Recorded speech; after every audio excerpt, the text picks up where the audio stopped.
This episode of Planted is brought to you by Pax Labs. The Radio Misfits Podcast Network.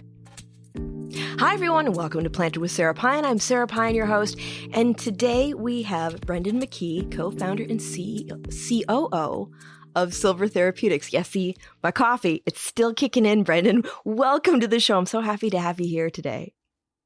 Thank you so much, Sara. It's a pleasure and a privilege, and just very grateful to have the opportunity to connect. So thank you so much for having me. Absolutely. So the first question I like to ask all of my guests was, what was your first cannabis experience? Probably like most people, it was so I grew up in a beautiful little coastal town in Massachusetts called Hull, Hull, and we had some what was most likely some swag weed, and we went down to the bay, me and my two best friends, and we created a pipe with a can. And in addition to smoking cannabis, probably smoked all sorts of chemicals that were on the can. But that is just that's how it went down. And I think all of us were between the ages of like 12 and 13, which again I do not condone as a parent now with a 3-year-old or about to be 3-year-old. I'm always like, oh man, I just really hope she doesn't participate in some of the things that I did at the age I did. But yeah, it's funny. I still remember the experience. I still remember the dry mouth and the munchies and the whole thing, and going to walking to Cumberland Farms, which is like a local kind of gas station convenience storage franchise in Massachusetts, and I think there's some in Maine too. But yeah, it was a really fun experience and something I'll definitely always remember. I love that. Yeah, I was 13 the first time I tried to, just a really precocious kid. And I always say, kids, don't try this at home. But I think now, like when we're looking at medicinal use, legalization, adult use, because there's so much normalization, I think that there's less, it's just less of a lure because we're having more real conversations. And especially I think when you're immersed in it and you know your children, when they get to a certain age where they're able to talk about it, they know that they can come to you with questions and it's just normalized. I don't think there's as much of a draw for youth use as well. Totally agree. I mean, I think the normalization of cannabis is thankfully continues to improve. Um, it's funny, like with our friends in our network, in our circle, it's really interesting. I'm 41. I was kind of the last friend in my group to have children or have a child. So a lot of my friends have children that are, 12, 13, 14 now. And I've been in the room when they have conversations around alcohol and cannabis, and it's really, really interesting. It's definitely different from the dare days and like Yeah. just this doom and gloom around cannabis. So yeah, it's been a beautiful thing to see the change, and obviously be very small part of that change. And it's something I certainly don't take for granted. Yeah. Just like we've at times, I know it feels like we're not making enough progress, but good things take time. They do. They do. And part of that is, cultivating an informed public. That takes time. But, contrary to how some people may look, an informed public is a safer public. And people can make Mhm. informed decisions. And also just, I know for me as a kid, if there was any mystery around it, I wanted to know what it was all about. I mean, that was just how it was. I'm right there with you. I'm right there with you. So how did you get into cannabis? Because I know that you had quite a career before that as well. Yeah, I've always, I will just to back up a little bit, I grew up in a family business. My family, my dad's side, started a moving and storage company. I believe it was in 1859. Wow. So literally, we were moving people in Massachusetts, kind of in New England, literally with like horse-drawn carriages. pretty backbreaking work, you know. So I essentially grew up on moving trucks and in like storage warehouses. And so it was wonderful. It was incredibly challenging, but it instilled a really strong work ethic, which I apply to everything I do. So you know, that was a really wonderful foundational experience for me. I ended up playing football in high school and in college, and then 1 year in Europe professionally. Came back and did the finance thing. So I was at Merrill Lynch in their global private client group, essentially like high net worth wealth management. And then eventually went over to Brown Brothers Harriman in their securities lending department.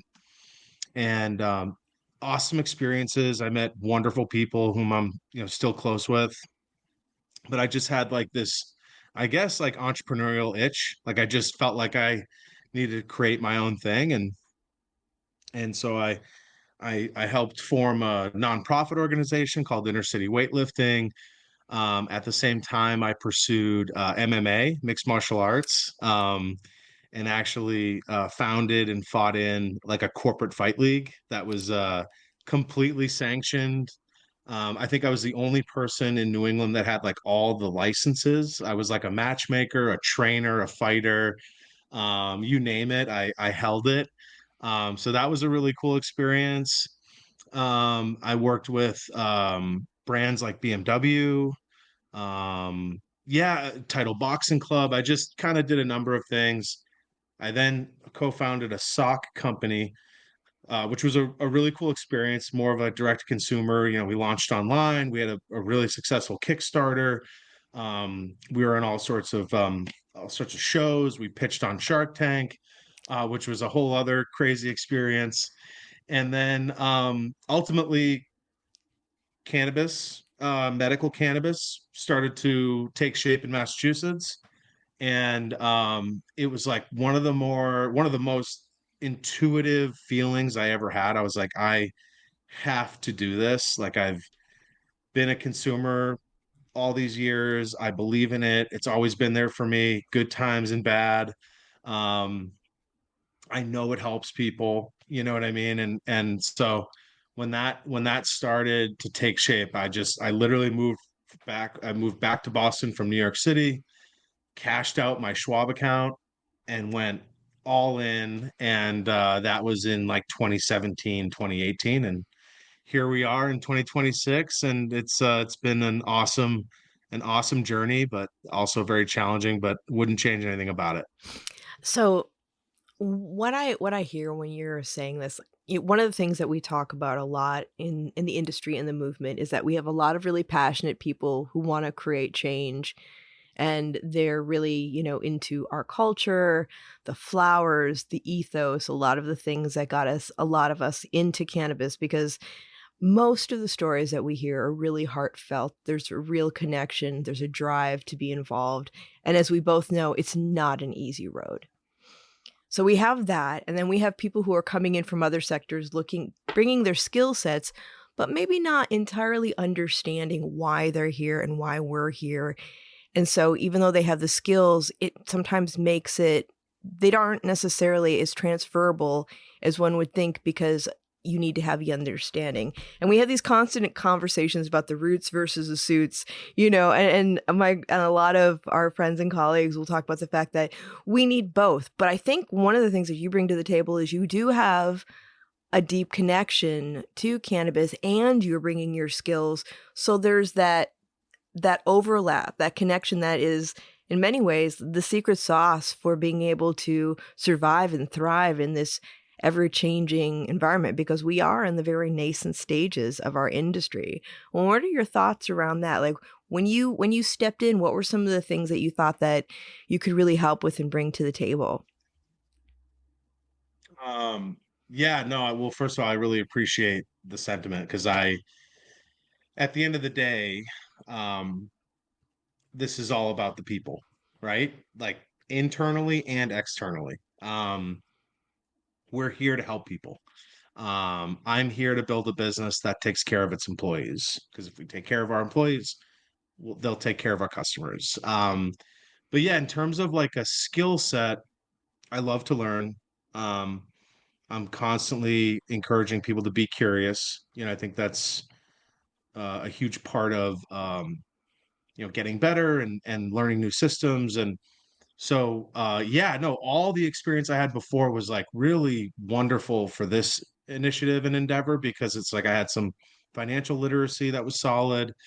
I had a lot of marketing, um, like kind of like know-how, and I took some courses at through edX at MIT around data and how to really leverage data. Um, and of course, I just like whether you know it or not, like uh, growing up moving people, right? Like it is like I mean, it's like a social experiment. Like you're moving people's like most valuable possessions, and there's a lot of interactions, and I constantly say that we're as much in the wellness space as we are the hospitality space, right? Like we're all for the most part selling the same or very similar things, and it's how you make people feel and how you treat people, and yeah, that just customer experience you provide, that's your opportunity to kind of set yourself apart. Of course, there's also ancillary things like loyalty programs and your branding itself and your website and how you're perceived. Your website is essentially your digital storefront, so you obviously want to make a really good first impression. And we've been working with Canna Planners. They're probably a competitor, so I apologize that I'm No, bringing not at bringing all. them up here. But yeah, they've just been so wonderful, and that's the other, like such a cool thing about this space is like everyone for the most part gets along. Like when I'm out in Vegas, as we were kind of talking a little bit before this, like all these kind of competitors, they're cool. Like they're vibing and they're talking about what's working and what's not working, and Mhm. maybe complaining about some clients or former clients. But That's called a group therapy yeah, it's session. just yeah. Yes. It was very, I could like feel all this cathartic energy coming out of people at the Chandelier Bar.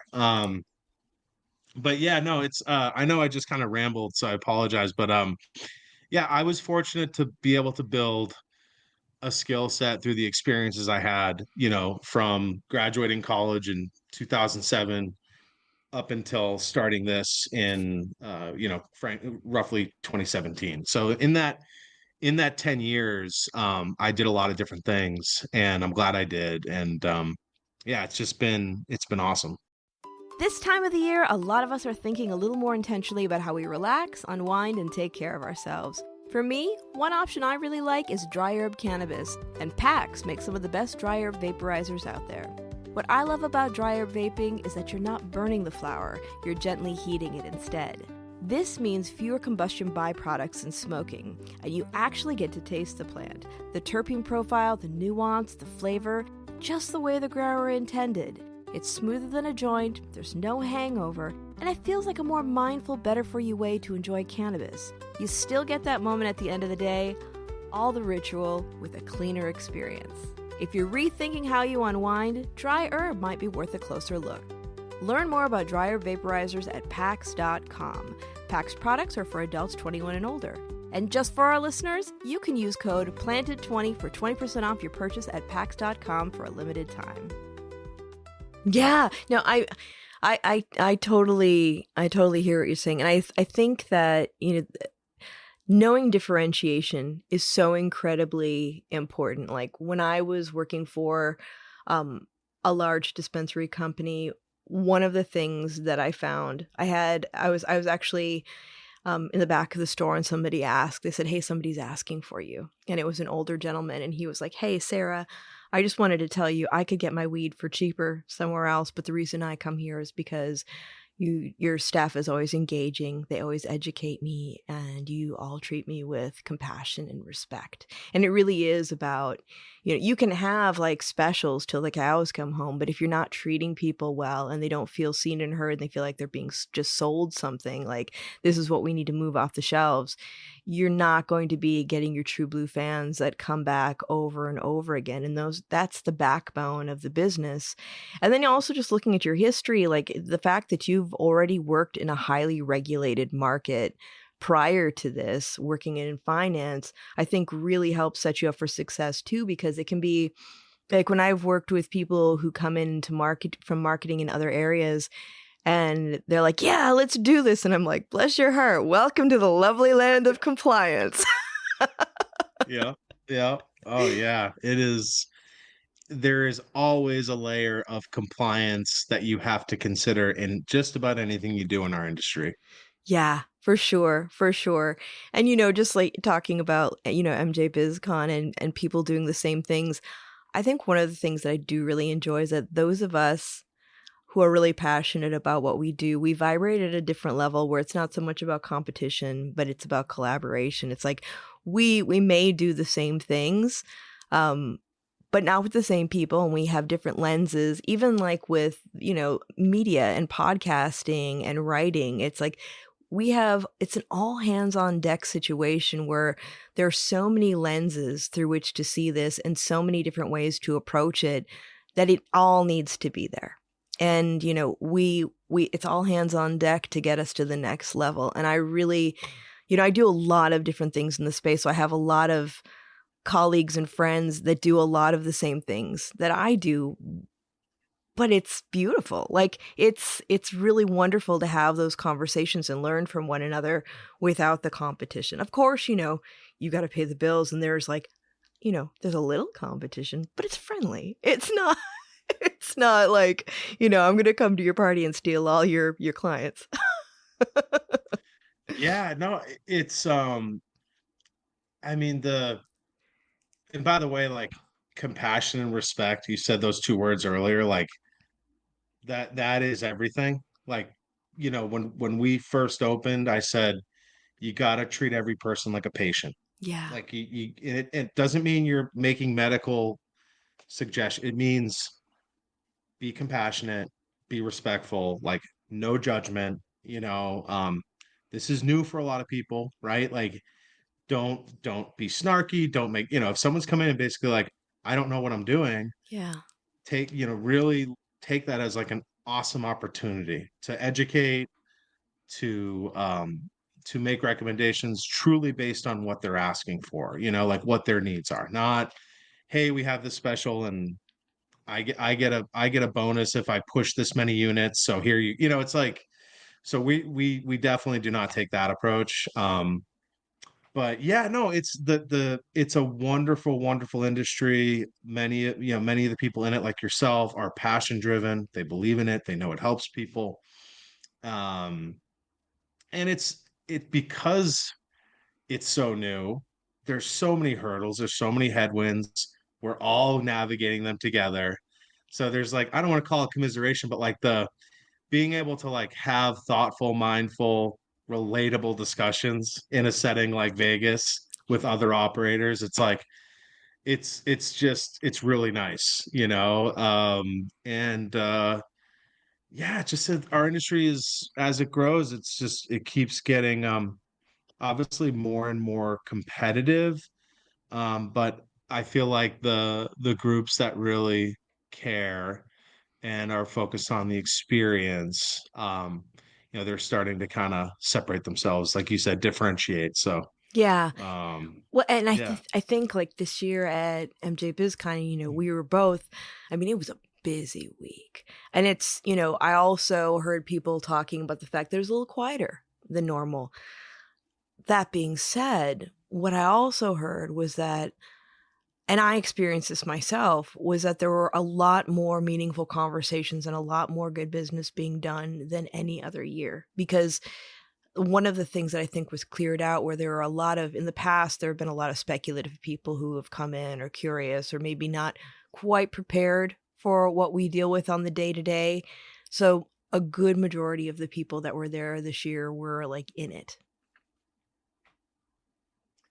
Totally agree. Yeah, it was as if I don't want to say riffraff, but like that layer of I don't know, less serious, like everyone that was there, at least that who I ran into and connected with and met with, like, yeah, there was I accomplished a lot in the 3 days I was there. And it was definitely the most productive and most insightful MJ BizCon that I've attended. And so yeah, no, it's this is what happens, right? As an industry matures, I don't want to say there's winners and losers because that's not really what I want to say, but there's going to be groups that execute at a higher level and again separate themselves and create opportunities for themselves. And so yeah, I'm really glad I went. I'll definitely go next year. But it will be interesting to see how it goes in 26 with obviously the progress around rescheduling and um hopefully that opens things up a little bit, but yeah, it was a really good event for Yeah, sure. yeah, it definitely was. Yeah, rescheduling, I'm looking at it as a wait and see. But you're in Massachusetts, you're in Maine, you're in Vermont, and New York, correct? Yeah, yes, correct. Those are the states we currently operate in, and we have two stores opening in Minnesota as well. Oh, congratulations. That's awesome. Yeah, Minnesota's thank you. fascinating because I'm really interested in Rochelle Gordon is a dear friend of mine. She's a journalist, editor of Green State, and also on my other podcast, Puff Puff Press, with me. But talking to her about hemp beverages being available in bars and restaurants alongside alcohol has been a really interesting case study to see how we can have I used to say, like, when we have policy conversations, it's like, well, people who like weed and people who like alcohol actually hang out together. So, like, how do we get the gang together? you know? Yeah, So it's a really totally. interesting thing. But backing out of that, I wanted to get into Massachusetts and some of the issues that are happening there. What are your thoughts on some of the challenges in Massachusetts? Because I know it's been a little weird over there. Yeah, no, it's definitely been weird. Um, I, I'm not a lawyer. My business partner is a lawyer, and we work with a lot of lawyers. So, around, the initiative to kind of bring the horses back in the barn, you know, around adult use cannabis is like to me seems like so silly and such a waste of time. That being said, obviously the groups funding this effort have all sorts of motives. Um, I just I just think the amount of um, folks that this industry employs in Massachusetts, the amount of businesses, the amount of tax revenue. I mean, it would be catastrophically bad for everybody if for some reason it actually took shape and adult use was, I guess, repealed or whatever the term might be. So I'm manifesting the fact that it never happens, it dies, and we all move on.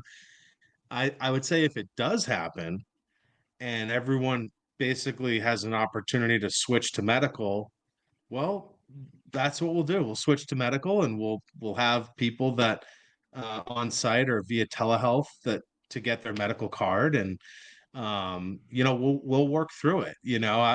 I think if it happens, it won't take effect for years or at least a year or two. But yeah, it's the fact that we're making progress like with the rescheduling, and at the same time we're going through something like this both in Mass and in Maine. It's happening in Maine as well. It's just it's more proof that our industry is so wild and so chaotic. And you really really need to be pretty much, I mean, everything rolls off me at this point. Like It when has something to. hits the fan or something gets announced like this, it's like, oh, okay. Like nothing really phases me at this point. So yeah, but yeah, it is what it is, and we'll navigate it. And I feel good about the groups and the attorneys and the lobbyists that are supporting our industry, or at least the adult use industry. But yeah, it's interesting times for sure. Yeah, it is. And I think that, the whole, when you were saying that, you just kind of roll with it, I think in order to survive without PTSD from this industry, you kind of have to roll with it. It's like, well, because things change so quickly. So if you get all amped up about something, you don't know if it's going to last. I mean, it's just like policy in general, cannabis in general, like, well, life, it's very nuanced. And, but the main thing really surprised me because I do a lot of work and policy throughout the country. And so you really get to, for me, it was really interesting to see like all these different states have such different cultures, and that informs a lot about policy. And I haven't done work in cannabis in Maine, but I've definitely spent time there. And my impression with people in Maine is like, they're very much, if it doesn't hurt anybody, do what you want and mind your own business. Like I had a friend who lived near Bar Harbor, and I was like, so you guys don't and this was a while ago. You guys don't lock your doors and you keep your keys in your cars. And what happens if somebody, does something? She's like, oh, we take care of it. I was like, oh, okay. Hey, Maine, you're cool. Yeah, Maine's full of vigilantes. I love it. Yeah. Um, yeah, no, I grew up in Mass. My wife's family has a place in Maine.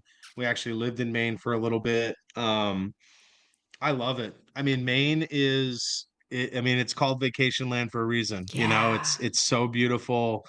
And there is that mentality of like, hey, if you're doing what you're doing and it doesn't hurt anybody, I'm good. Kind of leave it alone. Vermont's very similar in that way too.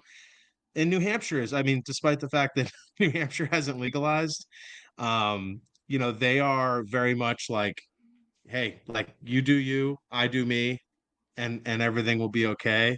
I have a home in Vermont as well, and wherever you are on the political spectrum up there, it doesn't matter because like everyone is relying upon each other. Like, I'm working with Darren to like clear my driveway, and I'm working with Shelly to like get my eggs. It's like they all help each other, Yeah. and you see a lot of that I think in New England, particularly in Vermont, New Hampshire, Maine. And I'm a little bit west of Boston in a town called Harvard. That's where my wife is from, and it's basically apple orchards. It's a beautiful little town. You feel like you're in Vermont, and it's just the community support is awesome. Like I we were talking before this. Like I don't really like the winter, but I've stayed here because of the people, and of Yeah. course family, and of course this business. But it's yeah, I'm a big New England guy. Like it's like the most like it's funny, it's the most like philanthropic part of the country. Even though people like think we're like rude and jerks and maybe stuck up at times, but it's a beautiful place to be and raise a family. So I'm super grateful to be here. I always think about the East Coast as, I mean, being a Midwesterner, which, my husband always says, because he was a touring musician for many years, he's like, you go to the Midwest and it's one of the few places left where, that in certain places in the East Coast where if you get stuck on the road, somebody will stop and actually ask you if you want help or if you need help. And as much as I love California and being a Californian, it's a little different. It's like we can be really friendly on the outside, but maybe not as helpful and genuine. And then on the East Coast in the Midwest, it's like we have a little bit of a crustier outer shell, but when you're in, you're in. Totally. Having I'm almost like probably a year in, give or take, to like working in Minnesota. Man, what a breath of fresh air. Like just everyone is so kind, and real and genuine and authentic, all the kind of things you mentioned. And yeah, I know that if I ever broke down out there, like within 10 minutes, somebody would probably stop and help me out. So Yeah, it's almost, people are like, wow, you're going to Minnesota. And I'm like, yeah, it's actually, excuse me, from like a cultural standpoint, it's very similar. They have a like real, obviously huge seasonality, crazy cold winters and beautiful summers and a lot of lake culture. And so it's a really good fit for us. Like the demographics there are very similar to out here. That's cool. With all the states that you're in, which one policy wise, and if you feel like you have to be like, I love all my states equally, that's fine too. But, which one do you find like policy wise has been the easiest to get engaged and do business and things like that? That's a great question.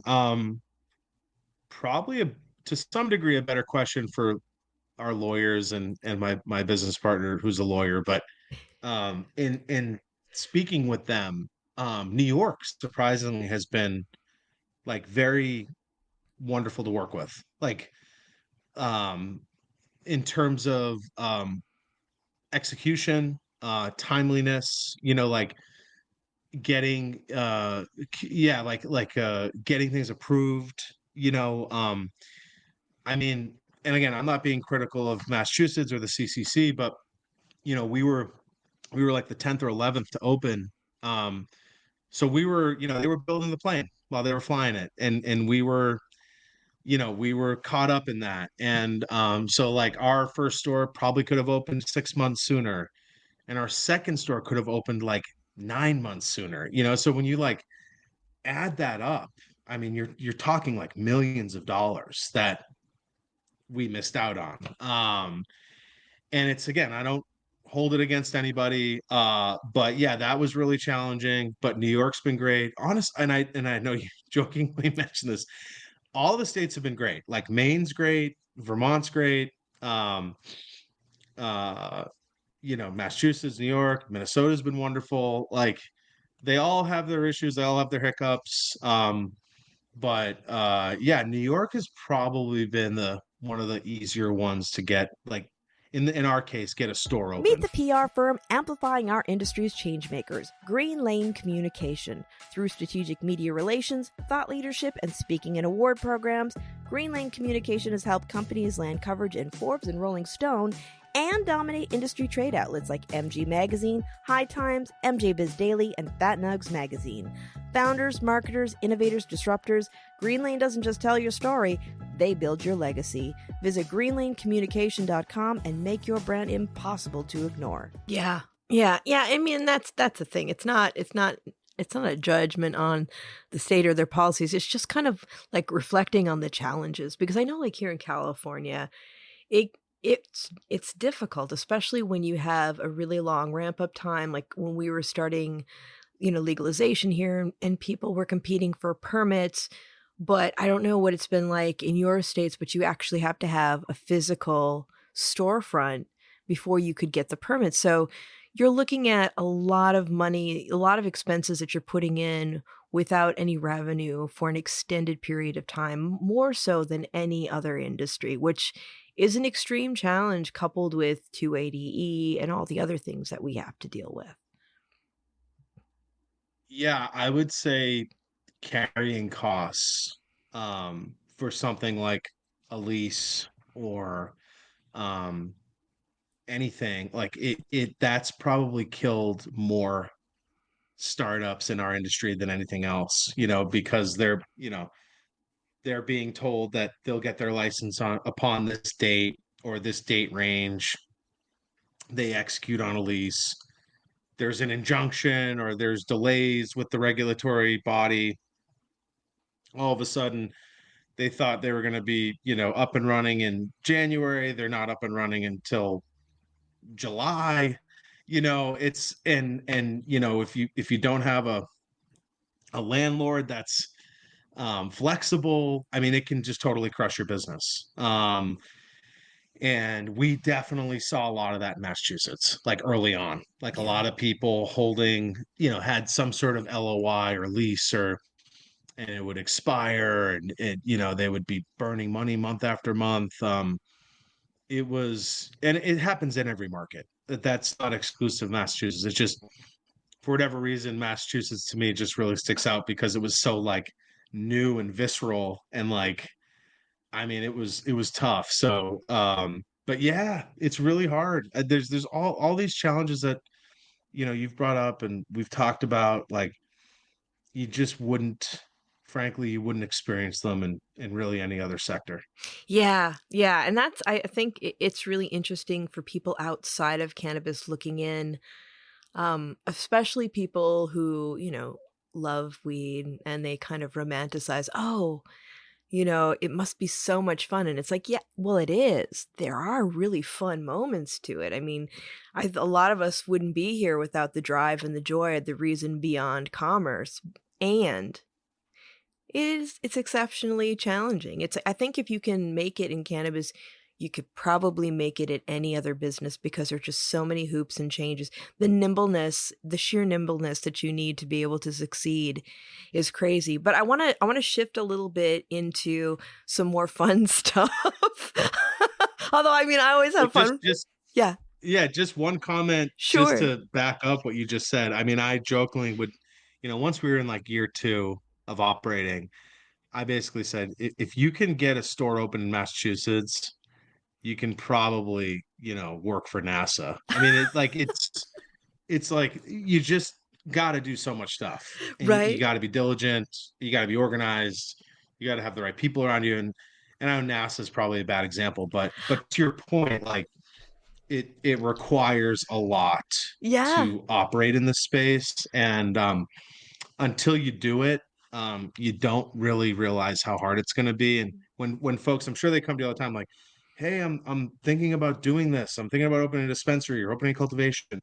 My advice, and I'm not an advice guy because everyone should experience life on their own terms and how they Uh, want, but I just say, listen, anticipate it taking 2 to 3 times as long and costing you 2 to 3 times as much. So yeah. if you go out and you say, "Hey, everybody, I need $500,000," go raise 1 million or 1,500,000.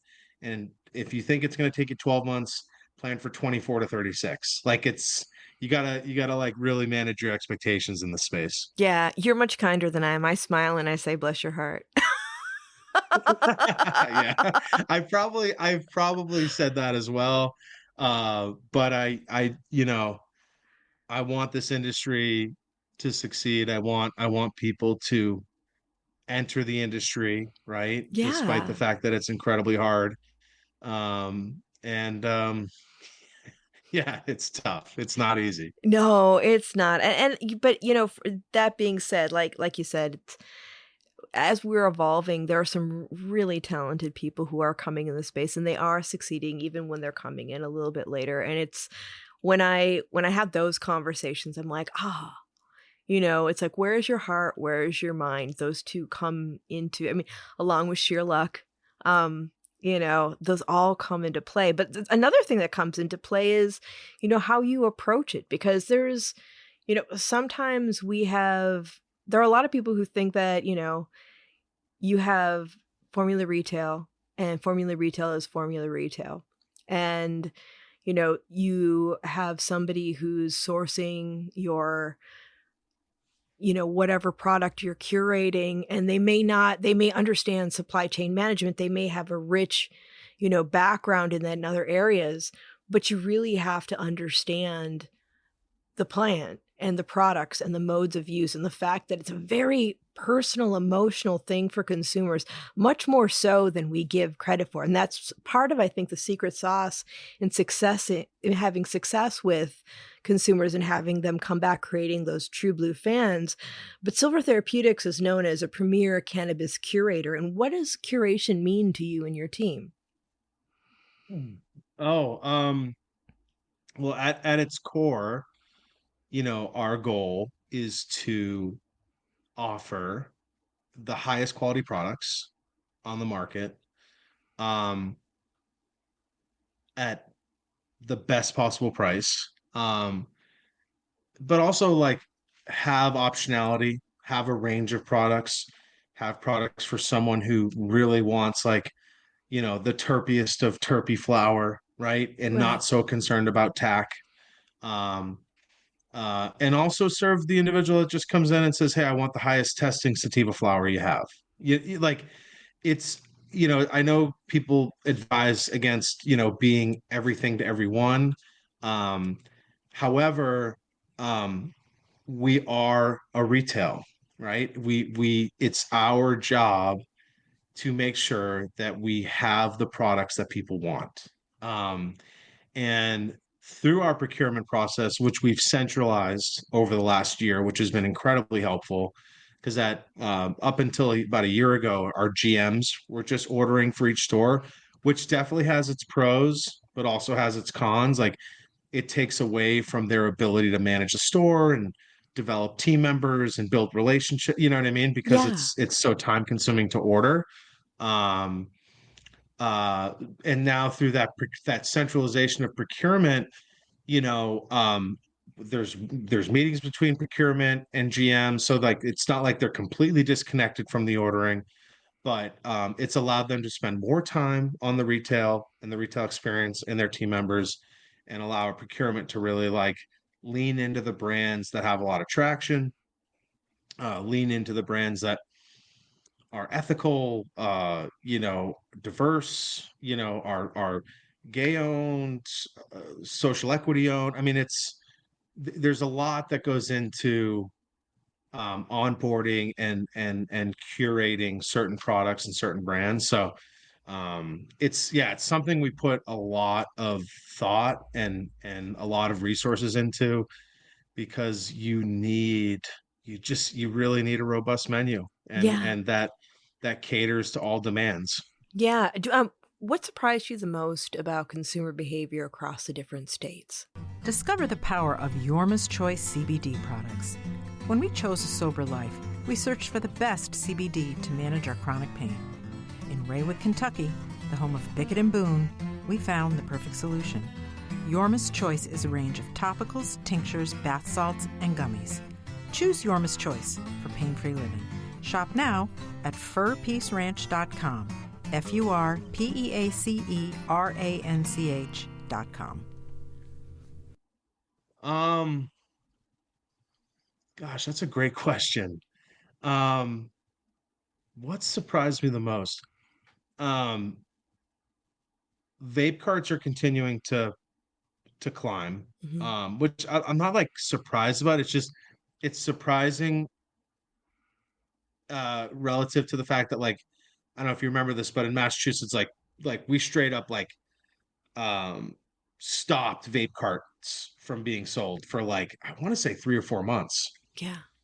And man, when they came back, they came back. I was like, excuse me, anticipating like, oh, maybe some, people a little more critical of vapes. Maybe they're like they will, maybe we'll see that category in Massachusetts kind of take a dip, but it just shot right back up. For a lot of reasons, right? It's discreet, ease of use. I personally prefer flower. I will vape, but I'm kind of a purist in that way. But yeah, I would say like vapes continue to climb. Beverages it's not surprising, but they're in because of where we operate, they're very seasonal. Hmm. Beverages sell way more in the summer. And you see a pretty big dip in the wintertime. I mean, this is kind of an industry wide um thing, but I think like consumers, the consumer base of like 50 or 55 and older, I mean, that just keeps growing exponentially. I think it's the fastest growing, consumer segment, um, which again doesn't surprise me, because I think people are realizing how helpful this plant can be with sleep, with pain mitigation, with anxiety. So, and you had said it earlier, like it's a very personal experience. It's like, as an example, my wife and I, like, it's almost like a ritual for us, right? Like we both have really busy days. We get home, we hang out with our little girl, have dinner, whatever. She goes to bed, and like within 20 minutes, we're like, all right, you ready to smoke a pre-roll? Like it's like, this like Yeah. beautiful part of our day that we both look forward to and genuinely enjoy together. And it's just a wonderful thing. It's like, and it's obviously it's no different than folks enjoying a glass of wine together, or whatever. But yeah, it's a beautiful thing. I'm just so grateful to be in this space and help people, because that's really that's what I believe we're doing. I mean, I think we're, folks need this plant, and in one form or another, and we're there for them. Yeah, yeah. I feel like, the segment, the age group that you were mentioning, 55 and over, I feel like, they grew up during the war on drugs. And, it was, if you did get it, you were quiet about it. You didn't talk about it. And then you had your guy that you, or your lady that you got it from, because, women are involved in that too. I used to joke when I would be behind the bar at first, when somebody would come in for the first time, and they'd be like, wow, there are so many things to choose from. I'm like, yeah, it's not like your guy with a few bags of something and it's like, I don't know, choose what you like. I'm like, and Yeah. you don't have to hang out with me and hear about my band for a little bit and smoke before you leave. Get your stuff and you get to go. And they're like, yes, yes. But there's so much more that goes into it too. Like when we talk about mode of use, vapes, I think, they do well because they're extraordinarily convenient. And with organizations like Vape Safe, they're safer than ever before. We're really seeing good standards, because when they first came out, the convenience was great, but we were a little dodgy with things, like when things were cut with like, with propylene glycol and things like that. And I was like, oh man, maybe slow down, peeps, or just with beverages. Like I remember when beverages first came out, I was extraordinarily excited about it. And like you, I really love flower, and I am especially a huge fan of sun-grown flower, and I love hash. And so I had a colleague when I was, talking about beverages and excited about them. He's like, what are you talking about that for? Like that, they're so low dose at that time they were, you wouldn't get high off of that, Sarah. I'm like, that's not the point. The point is the familiarity with the mode of use gets people curious, because if they don't smoke flower, they're not going to. Or even if you go to like I used to tell my staff, if you're suggesting a topical to, a patient or consumer, if they don't like stuff that's greasy, don't send them home with a salve. Ask them, do you like a lotion? What kind of format do you like? What kind of consistency? Because otherwise that gets stuck in a junk drawer and it's never used again, and they look at it as a failure. And we want to set people up for success, like managing expectations, matchmaking people, meeting people where they are at that very moment. And sometimes, when you're working in a dispensary, you're talking to somebody who may have come in on the worst day of their life after a diagnosis. And how do you hold space for somebody like that? I mean, people don't understand, unless you're in it, how complicated that retail environment really is and how much people have to navigate. And like you said, they're not, the people behind the bar aren't giving medical advice, but they should be able to empower people with knowledge to make educated, empowered decisions themselves and feel supported in that. It's so important. And when we look at, the whole consumer experience itself, I feel like, a lot of times when we're getting into the adult use environment, it's catering to a very small group of people, which I happen to be part of. I definitely am more on the heady side. But I think one of the biggest disconnects for a lot of retailers is that they aren't connecting with that large audience that would look at it as a possibility for wellness and lifestyle in a way that's not necessarily stoner specific, because stoner culture is a very rich part of our history. It's important, but it's also a very small segment, and it can be very alienating for people who might buy, go to like, a Beverages and More and get a hemp beverage, but they may feel very intimidated about going to a dispensary, especially like I have a cousin who works in real estate, and she's like, yeah, I don't want my clients seeing me in a dispensary. How do we normalize that and have more outreach, I guess, is like, what are your thoughts around that? Yeah, I mean, great question. Part of some of the ways I think we're normalizing at our retails, and I think I hit on this earlier. I don't know if it was on this or when we were just kind of Yeah, because we had a good chat before we hopped chatting. on. Yeah, yeah.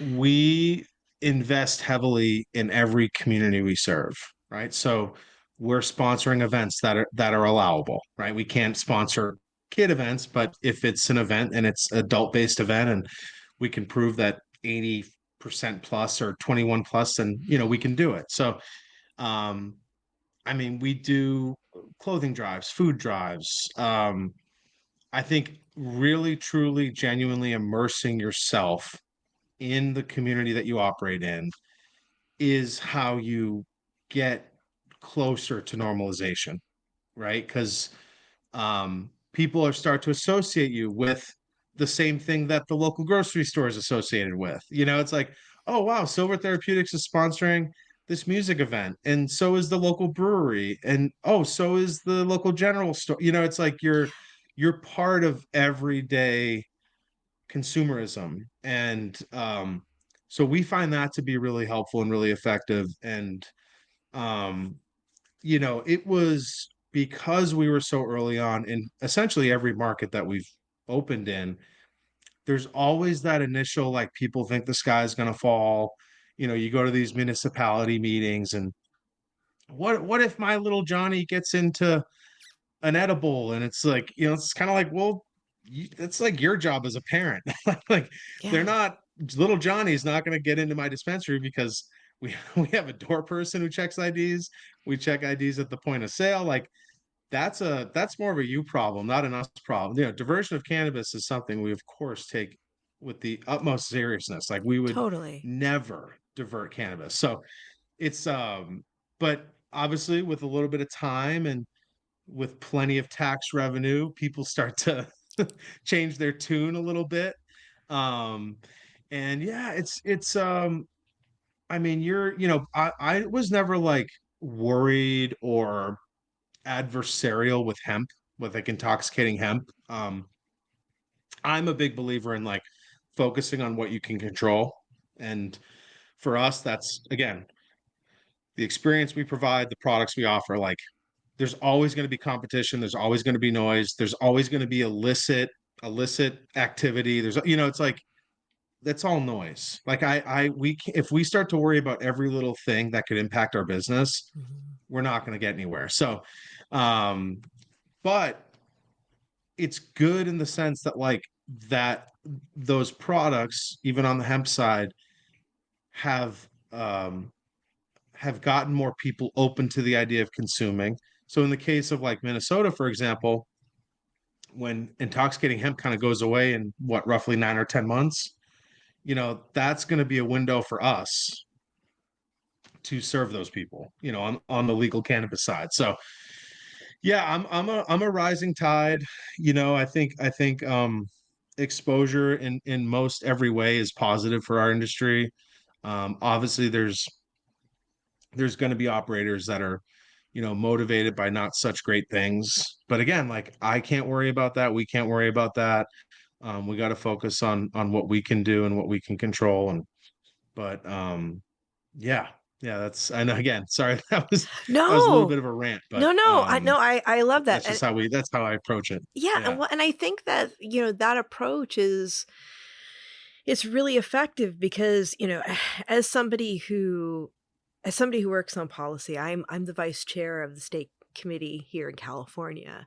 And we get a lot of people on public comment, talking about, what about the children and this and that. And it's like, you can't speak back in public comment. But I actually had a colleague on the committee, bring that up. And I was like, oh, I'm so glad you did, because now I can say something and it's on public record. And I'm like, let's talk about personal responsibility and education. And when we talk about public education, not only about empowering people, but understanding how cannabinoids in their body work, but also, hey, if you've got kids, store your stuff where they can't find it. Lock your stuff up. Like, we need certain measures that you need to take responsibility for, because they aren't getting these from legal stores. And when we're looking at, intoxicating hemp, I have no problem with it, but the youth access component of it was something that we had to address. Because it is much easier to get intoxicating hemp products at a gas station or a smoke shop. I used to have to turn away ladies in their 80s coming into the dispensary because they forgot their IDs, and they'd be so mad at me. They'd be like, come on, look at me. And it's like, well, I know. And look at these cameras and my scanner. And if the state finds that I let you in and you didn't have an ID, doesn't matter how old you are, my boss will lose their permit. And we can't have that. Yeah. And so it's like a common sense approach when people kind of have this gut reaction. It's like, well, when I was a child, my parents kept all the alcohol on the highest shelf above the sink, and Mom could hear if we climbed up there, and wouldn't have dared, mind you, wouldn't have dared, but she would have known.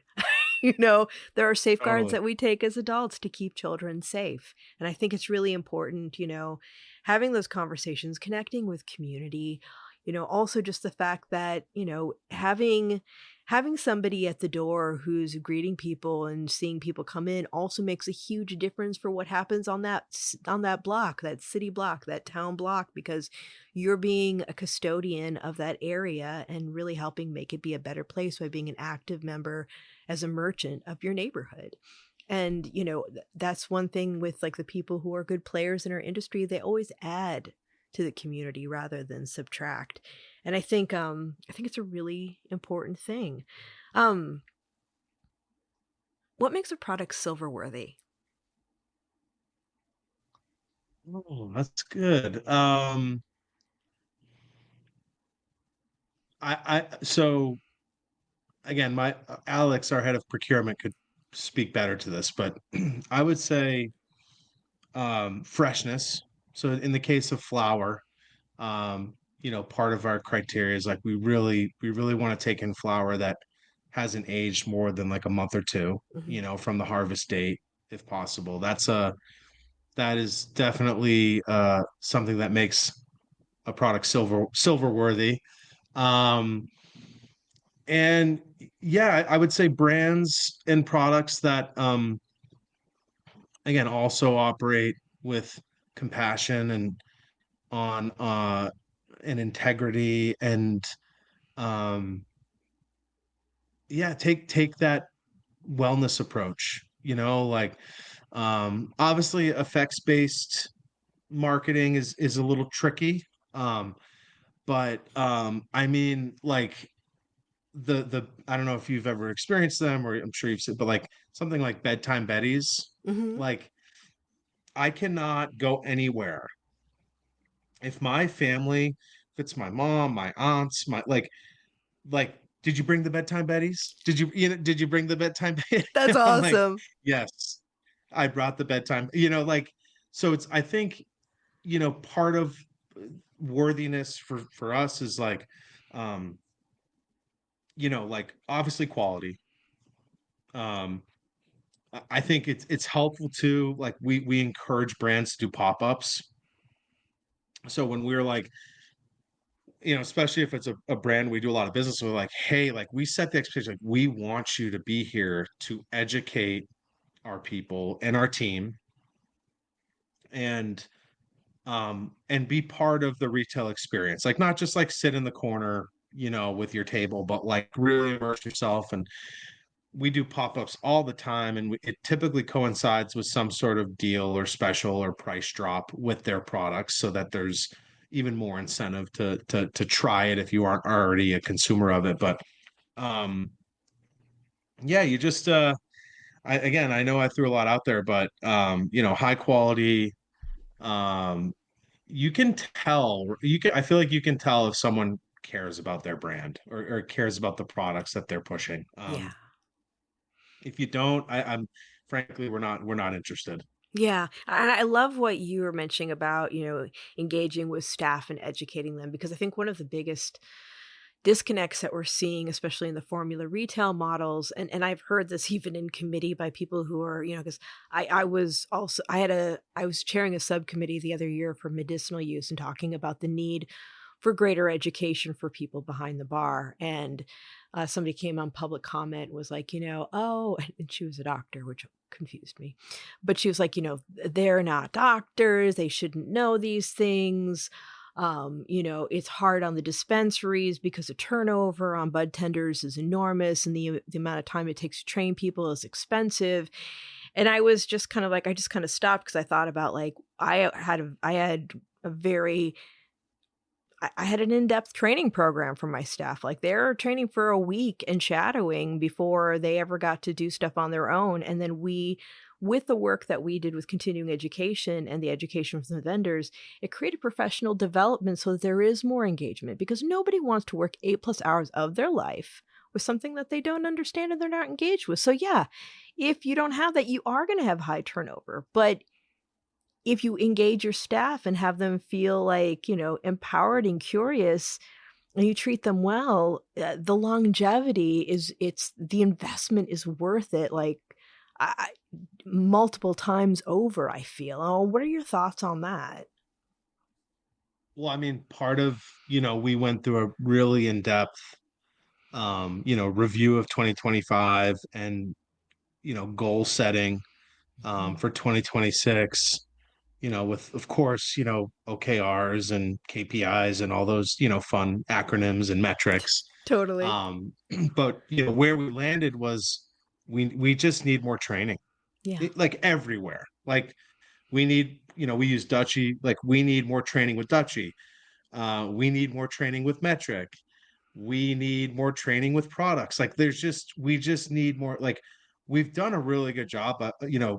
Um, we actually brought in a teacher, Rain. She's actually on maternity leave now, but I knew that she's so brilliant and she's so articulate. Um, and she's so like I just knew that her 10+ year history as an educator was like the perfect fit for our marketing and training initiatives. Because right, like there's only so much we can do on the marketing side anyways. Like Right. it's our Instagram has been banned like 32 times. It's like there's she came in and she was a sponge and she learned so much and built out training processes and I think on Google Classroom, which by the way is for free. I mean, what a great like tool for people that are building training platforms. Oh, yeah. And so I just could not agree with you more. Like it's at the end of the day, it's an investment in your team, right? Like if you invest in your team in those ways, you're going to see like lower turnover, higher loyalty with customers, like all of the relationship building, all of the trust, right? You're basically investing in a trust system. Like, like so yeah, I could, like I said, I could not agree with you more. Like we gotta do more training. Of course, it needs to be we want to make sure it's like efficient and worthwhile. Don't want to Yeah. just train for the sake of training. Totally. But yeah, no, it's so important. I really love that you shared the shadowing piece. We do that a little bit. We should probably do it more. So I'm gonna definitely bring that back to my VP of Ops and say, hey, let's consider doing more shadowing before we throw someone on a register. I think it's a really important thing. It helps them see how different people handle it. And also, one of the biggest things I used to tell my staff was, you don't have to be an expert in everything, but with your colleagues, they were so much fun, like the bed tenders, because they all were really passionate. They shared a lot of information. They liked geeking out together, and they identified in their group who liked certain things the most, who geeked out on them the most. Like we had one of my colleagues was a hash maker outside of work. So, it'd be like, hey, Adam, like you're our hash expert. So if somebody has a question, behind the bar, you could turn to your colleague without any shame. It's like, you don't need to know everything. You can be a generalist, or if you want to geek out on something, your colleagues can lean on you for that information. And in turn, that like built really strong teams too. Cause it's like, there's not it's not so much of a competition, it's collaboration and feeling like you're being really held behind that bar, because it's, for people who are just coming in, they don't understand, like, it's a hard job. You have to know everything. You have to have customer service skills. You're almost like part like therapist, because people come and tell you things. And, and also because there is some stigma, like, you still deal with a lot of crap, even more so than you do in a traditional retail environment. And it is somebody who worked in a comfortable middle management job and then went into retail. It was amazing to see the optics of the public sometimes when they see you behind a bar and they make judgments about how smart you are or what your drug consumption is, and having to like create the space, the respectful space to do your work. And it's tiring. I mean, the compassion fatigue is real in a dispensary environment. And it was a tool that, using tools to help people be able to not only survive, but thrive and enjoy their work was a huge part of creating those worthwhile, ongoing connections with the people who would visit us and purchase. And so I just love what you're doing as far as like you're community oriented. You are in many states, but you're a multi-state operator with heart.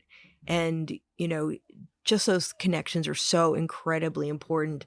I think that when people, like when you do stay in your lane and you control what you can, other people are inspired by that. And that actually creates change. And that was actually something that I was going to get into when we were talking about policies, that, the higher we get into policy, the more convoluted and political it gets and the less is done. So I always tell people, do what you can on a local level, do what you can on the grassroots level, because that's where we make the most change and we inspire people. And that also includes what we do on the ground floor of our dispensaries. Oh, totally. I mean, yeah, that's our, and forgive me, my French bulldog is sleeping and snoring. So if you hear Oh, if no, you hear that, that's I great. apologize. Yeah, I yeah, don't his name hear is it, but Clover. I love Yeah. French bulldogs and their little snorty ways. They're awesome. Yep. But no, like I say this to my partners all the time, like it's easy for us to look at data and look at trends and like, oh, we need to do this better and we do that better. It's like, go spend a day at the retail. Go really experience the interactions that folks are going. Like my to this day, some of my favorite moments in this industry were in the beginning. I was very active on site at our first few stores. Um, to the point where I was like, it was literally kind of, I can sell really. I was a, good bud tender when I needed to be, but I really hit my stride and enjoyed myself when I was like in the vestibule checking IDs.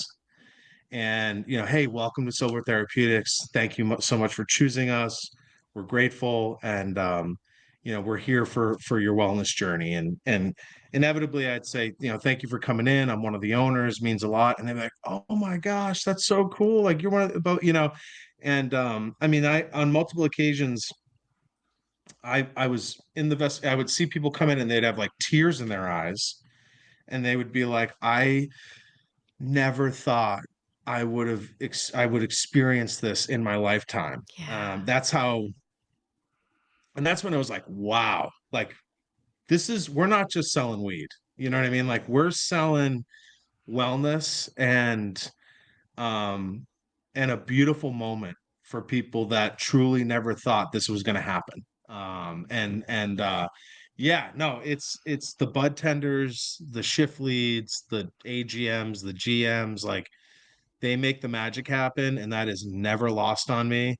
And I do everything in my power to take care of them to the extent that I can. And we've maintained really good retention over the years. This year was unfortunately like a little bit rougher than we're still well above the industry average, but I think because we made some changes in procurement and expanded, we just saw a little bit more turnover, but it is what it is. We're doing everything we can to keep getting better and make people happy. This episode is brought to you by Fat Nugs Magazine, a global perspective of cannabis and stoner culture as a bridge to the rest of the world. Right now, you can join Fat Nugs Magazine, Beard Bros Farms, Freedom Grow, and Jailed for Weed in the upcoming Prisoners Edition and help spotlight current and past cannabis prisoners and their stories, because no one should be in jail for a plant. Find Fat Nugs Magazine's beautiful print copies at your local dispensary, fatnugsmag.com, and on socials. Cannabis culture welcomes us all. Yeah, I mean, that's it. It's like I think when you look at, what you do, what learnings come from it, it's like there are no mistakes if you learn from them and you're able to shift and grow. I and that's actually like one of the things that I love about just what we do is that in cannabis, we're constantly learning. We're constantly being proven wrong and learning new things. Like I think about some of the things that I learned when I first started working in the industry, coming straight out of civil rights, and compared to like what I know now, like things that have been disproven to things that are like, oh, but it could possibly be this and it could possibly be this. And I'm like, oh, that's fascinating. Now let's wait and see. Let's wait and see. And it's never a boring moment. But like as we wrap up, what are some things that you're excited and hopeful about?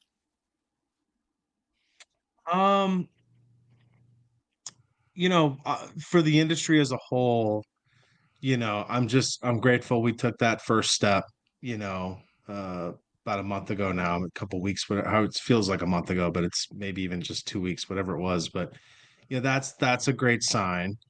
Um, um, I I know, I mean, as we kind of see alcohol consumption drop and cannabis consumption go up, I'm very hopeful and bullish on cannabis consumption, moving forward. I just think it's it's